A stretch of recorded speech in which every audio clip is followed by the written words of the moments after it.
नमस्कार दोस्तों, ocean network में आपका स्वागत है।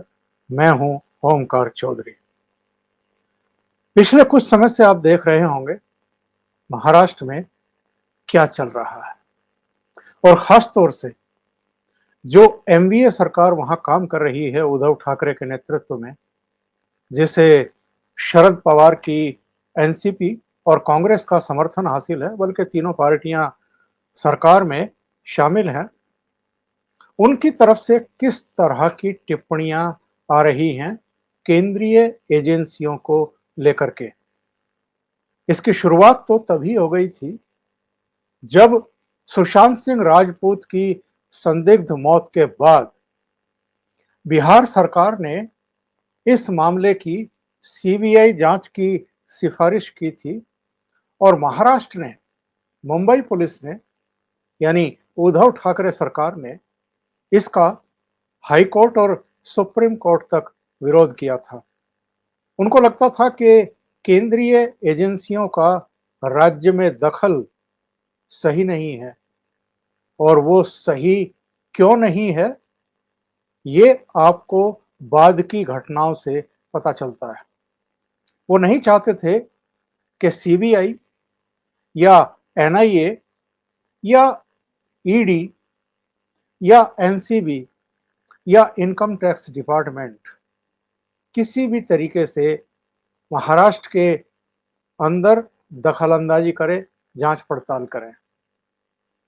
और जो छापे पड़े हैं बाद में, जिस तरीके से खुलासे हुए हैं पद के दुरुपयोग के, भ्रष्टाचार के, करोड़ों में लेन देन के, ट्रांजैक्शन के, काले धन को सफेद बनाने के, और जिस तरीके से वहां के गृह मंत्री अनिल देशमुख को अपना पद छोड़ना पड़ा, ईडी के द्वारा उनकी गिरफ्तारी हुई और 2 नवंबर से वो जेल में हैं, ऑर्थर रोड जेल में हैं। और जिस तरीके से अभी हाल ही में नवाब मलिक की भी गिरफ्तारी हुई, जो एक और कैबिनेट मंत्री और एक और शरद पवार की ही एनसीपी के कैबिनेट मंत्री थे, उससे ऐसा लगता है कि उद्धव ठाकरे सरकार पूरी तरीके से बिलबिला करके रह गई है।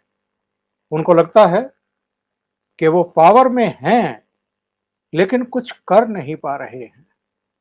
वो जो केंद्रीय एजेंसियां जांच पड़ताल कर रही हैं, गिरफ्तारियां कर रही हैं, और केवल ये 2 मंत्रियों तक सीमित नहीं है जिनको गिरफ्तार करके जेल भेजा जा चुका है, बल्कि कई और के खिलाफ भी कार्रवाई चल रही है। जांच मुकम्मल होने वाली है, और उसके बाद अगर कुछ और बड़े चेहरों की वहां गिरफ्तारियां हों तो किसी को आश्चर्य नहीं होगा।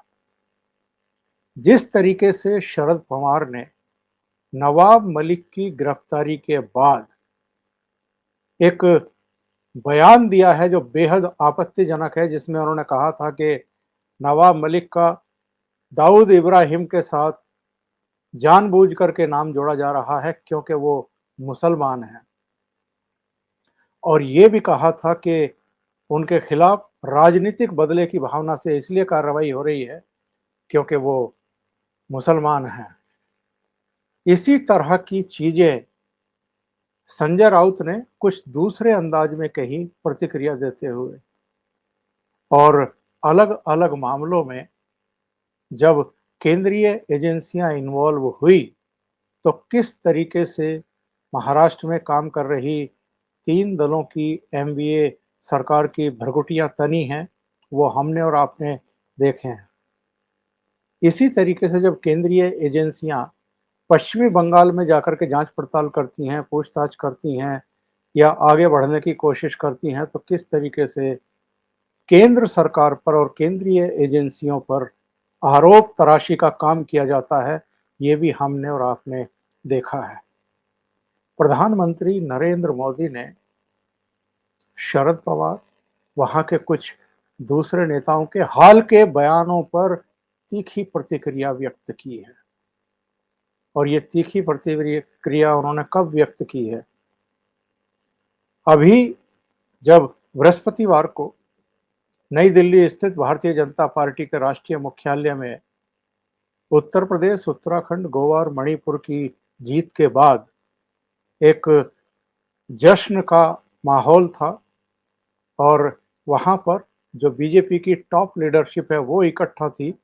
तो प्रधानमंत्री ने उन सबको, अपने कार्यकर्ताओं को और देश को संबोधित करते हुए ये कहा कि महाराष्ट्र में और कुछ दूसरी जगहों पर जिस तरीके से केंद्रीय एजेंसियों पर दबाव बनाने की कोशिश हो रही है, उन पर एलिगेशन चस्पा करके उनको हतोत्साहित करने की कोशिशें की जा रही हैं, जिस तरह भ्रष्टाचार के मामलों के पकड़े जाने के बाद उसे जातीय या सांप्रदायिक रंग देने की कोशिश की जा रही है, वो बेहद खतरनाक है। और प्रधानमंत्री ने ये भी कहा है कि हम रुकने वाले नहीं हैं। उन्होंने ये भी कहा कि ये केंद्रीय एजेंसियां इंडिपेंडेंटली काम कर रही हैं, उन पर तरीके से तरह तरह से दबाव बनाने की कोशिश बिल्कुल काम आने वाली नहीं है। और एक तरीके से उन्होंने शरद पवार को, एमवीए के दूसरे घटक दलों के उन नेताओं को भी चेतावनी दी है सीधे तौर पर, जो इस तरह के बयान देकर के दूसरा खेल खेलने की कोशिश कर रहे हैं या विक्टिम कार्ड खेलने की कोशिश कर रहे हैं। प्रधानमंत्री ने क्या कहा है, आइए सुन लेते हैं।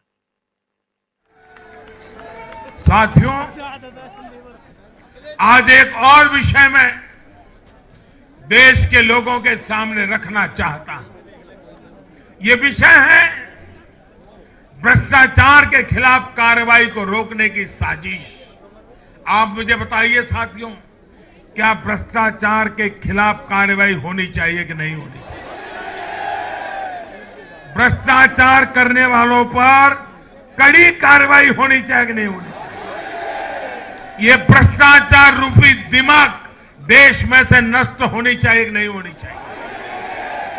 साथियों, हमारे देश में भ्रष्टाचार के खिलाफ लोगों में, भ्रष्टाचारियों के खिलाफ, ऐसे लोगों के प्रति एक भयंकर नफरत का भाव रहता है।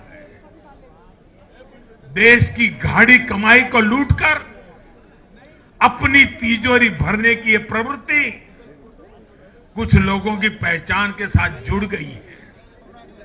भारतीय जनता पार्टी 2014 में एक ईमानदार सरकार का वायदा करके चुनाव जीती थी और हमारी ईमानदारी को देखकर 2019 में जनता ने हमें और ज्यादा आशीर्वाद दिया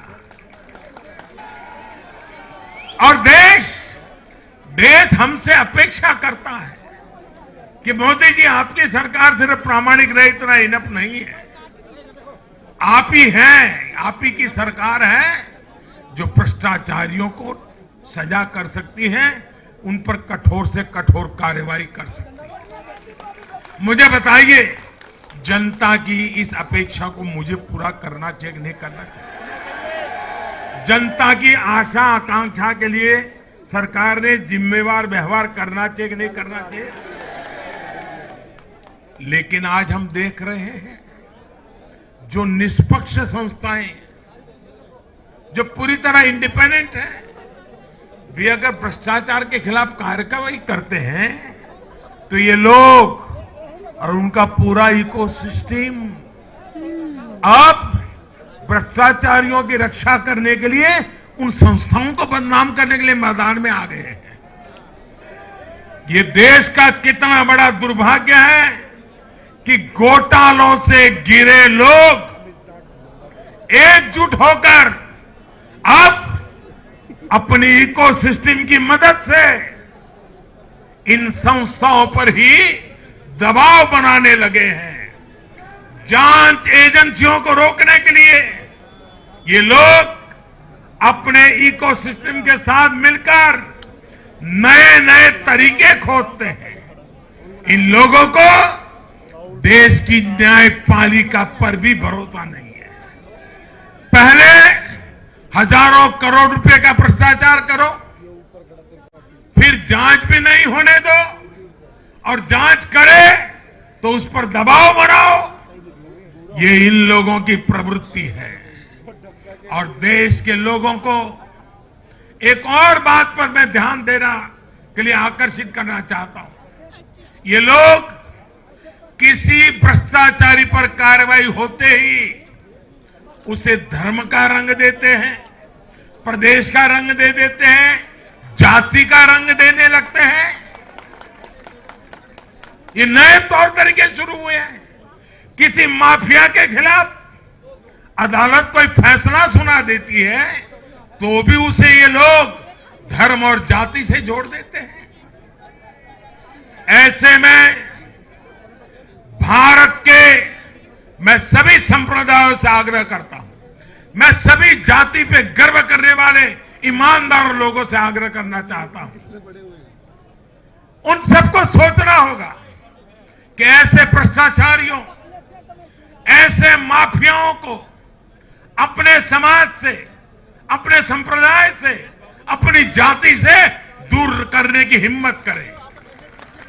इससे समाज भी मजबूत होगा, संप्रदाय भी मजबूत होगा और हर व्यक्ति का भला होगा।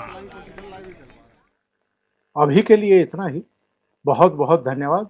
अगर आपको ये चैनल और इसके कंटेंट आपको पसंद आ रहे हैं तो लाइक करें, कमेंट करें, वीडियो को शेयर भी करें। अभी तक अगर आपने ये चैनल सब्सक्राइब नहीं किया है या ज्वाइन नहीं किया है तो आप निःशुल्क सब्सक्राइब कर सकते हैं और मामूली शुल्क देकर के ज्वाइन भी कर सकते हैं। साथ में लगे बेल आइकॉन को दबाना ना भूलें ताकि आगे आने वाले वीडियो और उनके नोटिफिकेशन आप तक पहुंचते रहें। बहुत बहुत धन्यवाद। नमस्कार।